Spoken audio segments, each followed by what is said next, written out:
Let's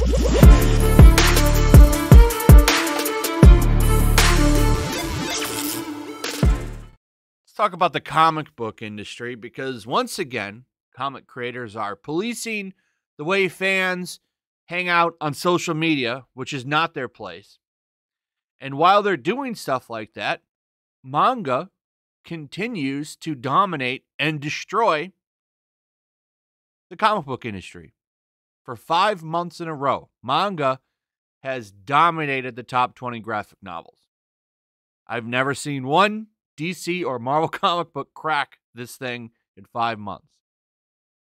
And I think it's going to continue probably for the rest of the year at least, and probably next year as well. Because the quality has just gone completely downhill. Most of the big names that are in the industry are leaving to Substack.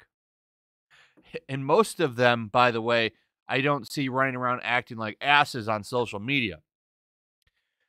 So, I'm bringing this up for a reason, but I want to start off talking about Spider-Man. For good reason. Spider-Man is the most popular character that Marvel owns. Hands down. He's basically, DC Comics has Batman, Marvel has Spider-Man. And that's a fact. Spider-Man is extremely popular. The No Way Home trailer finally dropped 2 days ago.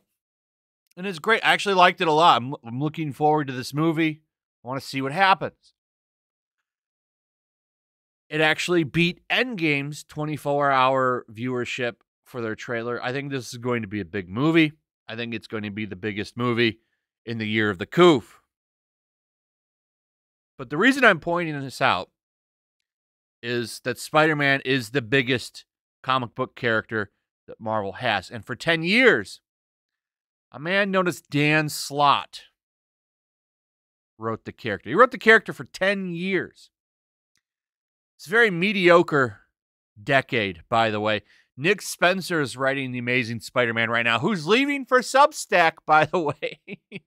I think issue 75 is his last. And he's had a great run.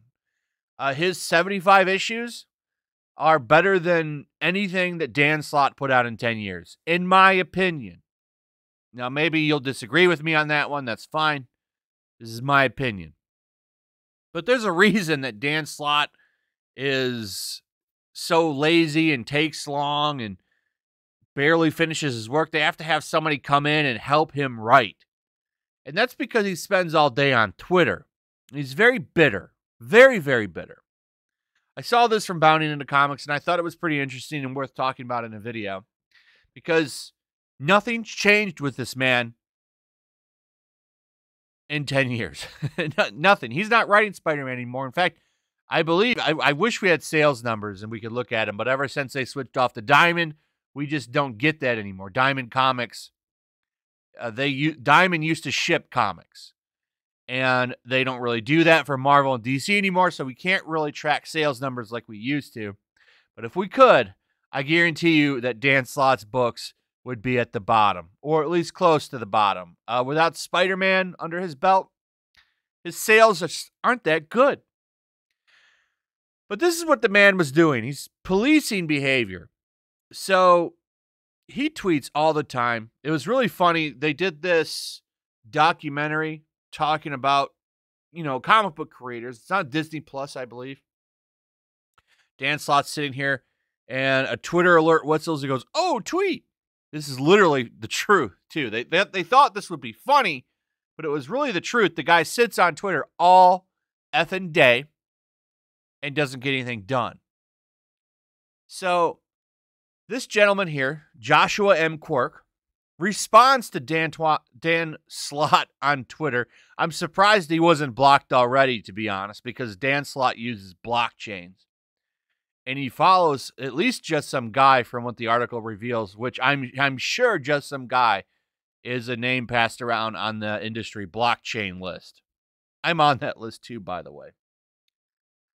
Dan Slott says, "There is no situation we could be in at any point this year where I am not absolutely certain that we'd be in a worse place with more American deaths than if the other candidate were still in office." And he's, of course, talking about Trump.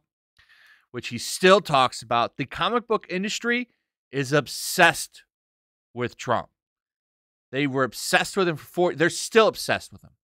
They kicked people out of the industry if they found out you voted.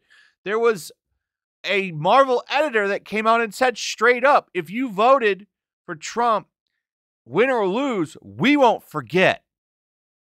Basically saying, if you voted for him, we don't want you as a customer and we don't want you working in our industry. And they've made that very clear for years now. It's one of the reasons why comics are shit. Because they're so one-sided. There's no diversity of thought. Most of them, all the ones left now that aren't going to Substack, most of them are pretty mediocre. It's about to get a lot worse. But this gentleman comes in and says, border crisis, Afghanistan, job prices, or gas prices, jobs, inflation. All would be taken care of way better, and some would have never happened. Dan Slott responds, because of course he did, because this is his favorite topic, talking about Trump. Afghanistan would be just as bad or worse because of how Trump was actually dealing with the region and how Stephen Miller was screwing up the visa process. Jobs, gas, inflation, the economy would have been far worse because of no rollout for the Koof jab and far more American deaths. Now, that's not true, and I could get into this, and I don't want to because of how YouTube handles this conversation. But people that were freaking out about it when the Orange Man was in office are now all about it. Like, it would have still been rolling out. Who knows how it would have been rolling out, like, or whatever, but it would have been happening. It's funny how people were against that thing when he was in office and how it changed. So it probably would have been worse because they would have been demonizing it. But anyway, after this, Dan Slott blocked him instantly. And he calls him out and says, yo, why'd you block me, man? Like, I politely respond. He did. This is a pretty polite response. It is. And I'm not arguing the politics here. This isn't the point of the video. The point in the video is the behavior of the comic book professional. He says, Dan Slott blocked me because I disagreed with him politely, then responded and blocked me before I could respond. This is another reason comics nowadays are crazy. I like Dan. I disagreed with one thing. He's right. He's absolutely right. This is the behavior of, I mean, how old do you think Dan Slott is? Dan Slott's got to be at least he looks like he's in his 50s. And he acts like a child. This is the behavior of a comic book professional. So I didn't even know that part. So he posted this where he had the list of things that would be worse if Orange Man was still in office. Dan Slott blocks him and responds while he's blocked. So I'm not sure if he was blocked here and then Dan Slott will do this. He'll respond and block you. It's very strange. And he acts like a teenage girl online. He really, really does. He should be working on his craft because I'm going to be honest, the guy could be a good writer, but he's so damn wrapped up in politics and social media that it messes with him. It really does. So he responded to the gentleman and said, I blocked you because I checked who you were following. So you look through his following. Like, this is what he does. This is what everybody in the industry does, by the way. They look to see who you follow. They police who you interact with on social media. I blocked you because I checked who you were following. And you were following a number of accounts who are members of an online hate group who have actively harassed people in the comic book industry who are from marginalized communities, including POC, LGBTQ+, and female creators, which is absolutely not true. It's fake news. People who criticize comic book pros, basically, but they use their status as shields. You criticize them, it's racist. Who is he following, by the way? According to Bounty in the Comics, he's following Chuck Dixon. The creator of Bane is Istaphobe, apparently. Just some guy. Heel versus Babyface, Englentine, and Douglas Ernst. But he also follows Mark Waid, Jerry Ordway, Ron Mars, and Kurt Busiek. So obviously, someone in the middle ground here when it comes to the comic book wars, which is like what this feels like, right? They ended up, I guess, kind of reconciling. He says here, Dan, I follow a lot of people from the left to the right. I do interviews with comic creators from Mark Russell to Brian Hill.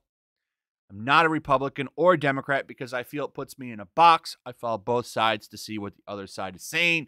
That's it. Then Dan Slott says, this isn't a question of both sides. You follow a number of accounts that have actively harassed people in the comic book industry because they're from these communities, which is not true. This is what they put. This is what when people criticize, they're obviously bad comics, and there's a lot of bad comics. I've done plenty of videos on them. That's considered istophobic. You're a racist, a hate monger. That's not a right or left thing or Dem thing. That's a right or wrong thing. He says, if they did something effed up, I'll call them out on it, but I don't know who you were talking about. I have over 500 people I follow, and I don't see 100 of them a day. Most of them are from years ago, but if you still want to block me, go ahead. It's your account, man, XOXO. He says, I get that. Are we good? Sure. And that's pretty much it. Then he says he deleted the post because he didn't want to bring any negative attention. However, it turns out there's more to that story. I went and looked, and you can see here that he said, I shared Bounding Comics article about Dan Slott blocking me and then talked about it on an Anglin live stream. Dan Slott then went into my DMs, cussed at and bullied me again. Not a big fan of Bounding into Comics, but I'm seeing now what they have been talking about is true. When he said, thank you, I realized all he wanted was obedience. That shit is not flying with me anymore. I am not a fan anymore. Marvel won't get my money anymore. I will take my business somewhere that appreciates it. Hashtag Fandom Menace. Hashtag Friday Night Tights. And here are the posts right here. I'm not going to go through all these because this video is already getting a little too long. But if you want to pause them and look, here he is sharing a mainstream article smearing Comicsgate. And this guy's done with him. And he's one of many that have been done with Marvel Comics because they are by far the worst of the two. A lot of the DC comic creators, while they make shit comics, they don't really get too loud on social media, especially if they have exclusive contracts with DC. The freelancers are a different conversation. So, Dan Slott destroying customer relationships again, and he's not even on a book that's selling. So, I mean, this is the behavior of people who work in the mainstream comic book industry. And you want to know why the quality is dipping and bad? I mean, it's because of behavior like this. And manga just swoops in because look around. You tell me if you can find a mangaka creator that acts like that. You won't find one. You won't find one. Anyway, that's pretty much it. Let me know what you guys think in the comments below. Also, if you will, please like, subscribe, share the video. Make sure you're still subscribed, hit that notification bell, and I'll see you guys on the next one. Peace. Also, if you want to help support the channel, check out my Teespring store. There's a link in the description. You can find some merchandise in there that you might want to check out. Also, make sure to follow me over on Twitch. I do watch parties, play video games over there. They're always fun. Follow me over there and come hang out. Also, make sure you subscribe to Yellow Flash, my other channel. There's a link to that in the description as well. I do a lot of live streams over there that I don't do on this channel. Usually smaller and a little bit more personal. So make sure you follow me over there and sign up.